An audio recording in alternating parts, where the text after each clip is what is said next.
Chapter 35, Pushing.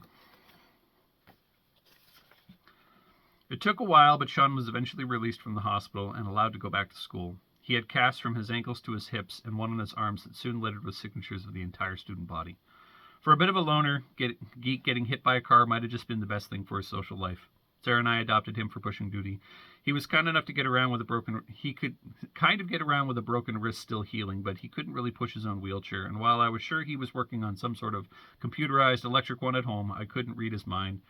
And he was stuck with our generosity and kindness. Again, a new thing for Sean. Finals week was a bit tricky for us. We hadn't been able to have our little study group at all since the accident, and catch-up sessions we had at lunch were starting to worry all of us.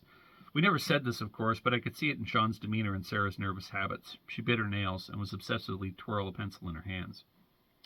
Sean, being a total local injured celebrity of the school, wasn't the biggest news when we got back. Tony had been caught drinking and driving, and apparently, Tony got himself into juvenile remand for the duration of the semester. I suspected this was part of Sarah's nervousness. Tony's behavior aside, she was still involved peripherally with that train wreck, and while I didn't know the innermost thoughts of my friends, I could pick up on something was bugging them. As a weird sort of bonus, Cynthia joined the group for the last few weeks, which was strange enough, but probably for the best. She didn't talk much, except to Sarah, and it was nice enough. Still, it was particularly hard to navigate conversations when you're the new guy, and the new addition to the social circle had a sordid past you should rightly not know about, but do. She deserved better than the crappy handle life was currently make her playing. Hopefully, Tony was out of the picture, so she could find a nice guy after graduation and get out of the funk her life was in. I got asked to be Sean's official set of hands for the exams on the last day of school. Mr. Loxley would observe the exams, and I would be given extra time to complete mine before Sean's, so I couldn't interfere with his answers.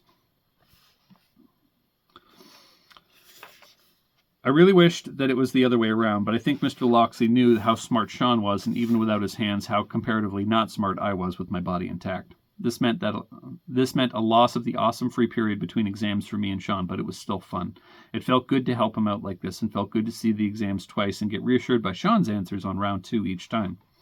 Prom committee, or high club, snicker, was in full swing too, gradually turning the school's gym into a decorated space for the video dance.